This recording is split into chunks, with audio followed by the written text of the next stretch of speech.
ನನ್ನೆಲ್ಲ ಯೂಟ್ಯೂಬ್ ವೀಕ್ಷಕ ಸ್ನೇಹಿತರಿಗೆ ನಿಮ್ಮ ಸುಪ್ರಿಯಾ ಶಿವಮೂರ್ತಿಗೌಡ ಮಾಡುವ ನಮಸ್ಕಾರಗಳು. ಎಲ್ಲರೂ ಹೇಗಿದ್ದೀರಿ? ಚೆನ್ನಾಗಿದ್ದೀರಾ ಅಂತ ಭಾವಿಸ್ತಾ ರಾಮಾಯಣದ 105ನೇ ಭಾಗವನ್ನು ನಾನೀಗ ಪ್ರಾರಂಭಿಸ್ತಾ ಇದ್ದೀನಿ ಸ್ನೇಹಿತರೆ.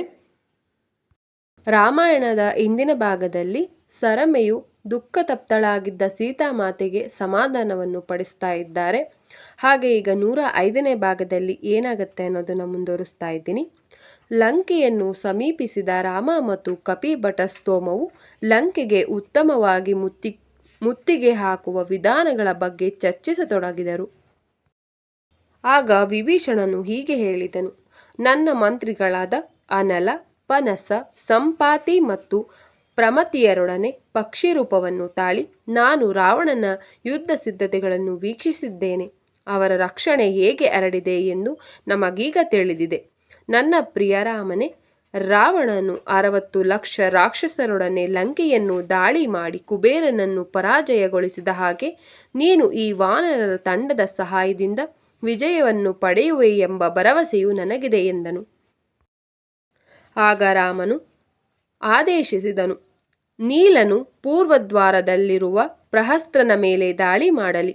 ಅಂಗದ ಮತ್ತು ಅವನ ಸೈನಿಕರು ದಕ್ಷಿಣ ದ್ವಾರದಲ್ಲಿರುವ ಮಹಾಪಾಶ್ವ ಮತ್ತು ಮಹೋದರರ ವಿರುದ್ಧ ಯುದ್ಧ ಮಾಡುತ್ತಾರೆ. ಹನುಮಂತ ಪಶ್ಚಿಮ ದ್ವಾರದಲ್ಲಿರುವ ಇಂದ್ರಜಿತುವಿನ ಮೇಲೆ ದಾಳಿಯನ್ನು ನಡೆಸುತ್ತಾನೆ. ಲಕ್ಷ್ಮಣ ಮತ್ತು ನಾನು ಉತ್ತರ ದ್ವಾರದಲ್ಲಿರುವ ರಾವಣನೊಡನೆ ಯುದ್ಧ ಮಾಡುತ್ತೇನೆ. ಸುಗ್ರೀವ, ಜಾಂಬವಂತ ಮತ್ತು ವಿಭೀಷಣರು ನಮ್ಮ ಸೈನ್ಯದ ಮಧ್ಯದಲ್ಲಿದ್ದುಕೊಂಡು ಬೇಕಾದಲ್ಲಿ ಸಹಾಯ ನೀಡುತ್ತಾರೆ. ನಾನು, ಲಕ್ಷ್ಮಣ, ವಿಭೀಷಣ ಮತ್ತು ಅವನ 4 ಮಂತ್ರಿಗಳು ಮಾತ್ರ ಮನುಷ್ಯ ರೂಪದಲ್ಲಿ ಯುದ್ಧ ಮಾಡಿದರೆ ಮಿಕ್ಕವರೆಲ್ಲರೂ ತಮ್ಮ ವಾನರ ರೂಪದಲ್ಲಿಯೇ ಉಳಿಯಬೇಕು. ಇದರಿಂದ ವೈರಿ ಯೋಧರ ನಡುವೆ ನಮ್ಮನ್ನು ನಾವು ಗುರುತಿಸಿಕೊಳ್ಳಲು ಸಾಧ್ಯವಾಗುವುದು ಎಂದರು. ಸೂರ್ಯಾಸ್ತವಾಗುತ್ತಿದ್ದಂತೆಯೇ ಸುವೇಲ ಪರ್ವತದ ಮೇಲೆ ರಾತ್ರಿಯನ್ನು ಕಳೆಯಲು ನಿರ್ಧರಿಸಿದ ರಾಮ, ಲಕ್ಷ್ಮಣ ಮತ್ತು ವಾನರ ಮುಖಂಡರು ಅದರ ಶಿಖರವನ್ನು ಏರಿದರು.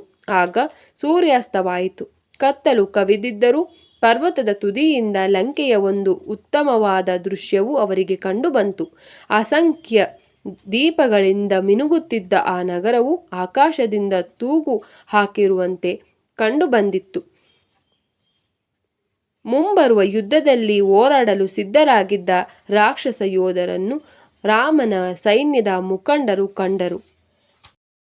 ಮರುದಿನ ಮುಂಜಾನೆ ಹೂಗಳಿಂದ ತುಂಬಿದ್ದ ಹಲವಾರು ಉದ್ಯಾನವನಗಳಿಂದ, ಸ್ವರ್ಗೀಯ ಮರಗಳಿಂದ ಮತ್ತು ಚಿಲಿಪಿಲಿ ಗಾಯನ ಮಾಡುತ್ತಿದ್ದ ಪಕ್ಷಿಗಳಿಂದ ಕೂಡಿದ್ದ ಸ್ವರ್ಗದಂತಿದ್ದ ನಗರವನ್ನು ಕಂಡ ಎಲ್ಲರೂ ಆಶ್ಚರ್ಯಗೊಂಡರು.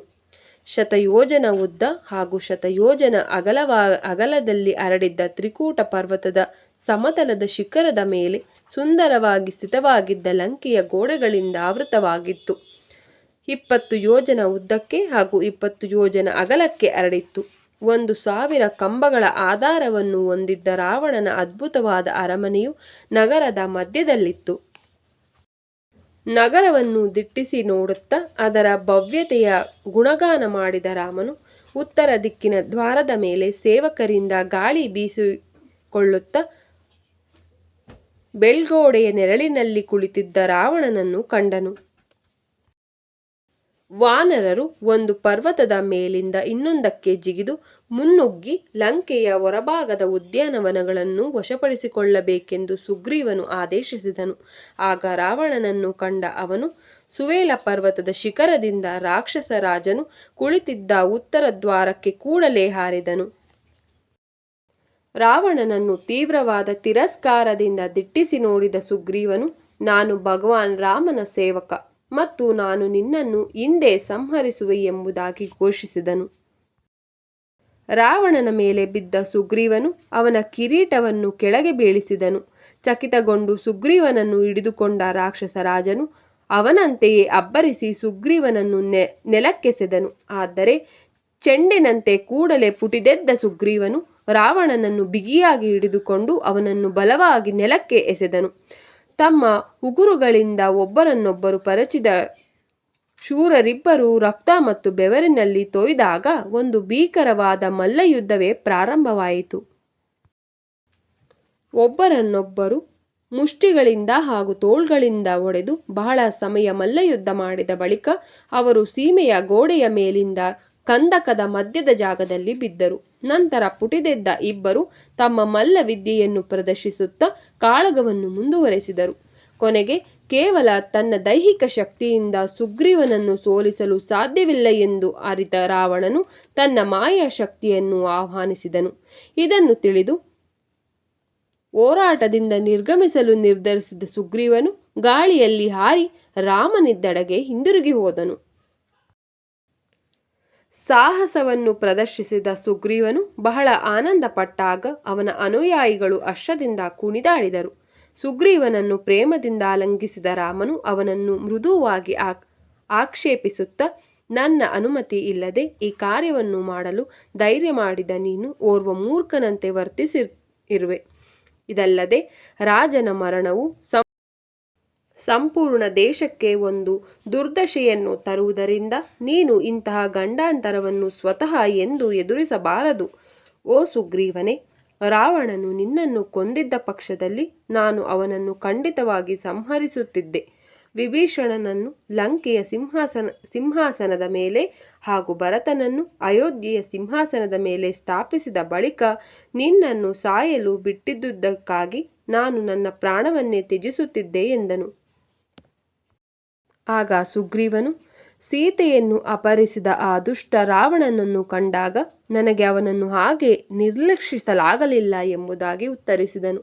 ಆಗ ರಾಮನು, ಏನೇ ಇರಲಿ, ನೀನು ನಿನ್ನ ಸಾಹಸವನ್ನು ಧೈರ್ಯದಿಂದ ಪ್ರದರ್ಶಿಸಿದೆ ಮತ್ತು ಎಲ್ಲ ವಾನರ ಯೋಧರು ನಿನ್ನ ನಿರ್ಭಯವಾದ ನಿದರ್ಶನದಿಂದಾಗಿ ಸ್ಫೂರ್ತಿಗೊಂಡಿದ್ದಾರೆ ಎಂಬುದಾಗಿ ಹೇಳಿದನು.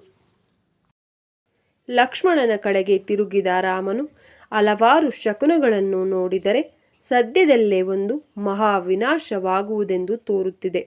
ವಾನರ ಮುಖ್ಯಸ್ಥರ, ಕರಡಿಗಳ ಹಾಗೂ ರಾಕ್ಷಸರ ಸಾಮೂಹಿಕ ಸಂಹಾರವಾಗುವುದೆಂದು ನನಗೆ ತೋರಿಬರುತ್ತಿದೆ. ನಾವು ಲಂಕೆಯ ಮೇಲೆ ಕೂಡಲೇ ದಾಳಿ ಮಾಡಬೇಕೆಂದು ರಾಮರು ತಿಳಿಸಿದರು. ಸ್ನೇಹಿತರೆ, ರಾಮಾಯಣದ 105ನೇ ಭಾಗವನ್ನು ನಾನೆಲ್ಲಿಗೆ ಮುಕ್ತಾಯಗೊಳಿಸ್ತಿದ್ದೀನಿ. ನಿಮಗೆಲ್ಲರಿಗೂ ನನ್ನ ನಮಸ್ಕಾರಗಳು. ಜೈ ಶ್ರೀರಾಮ್.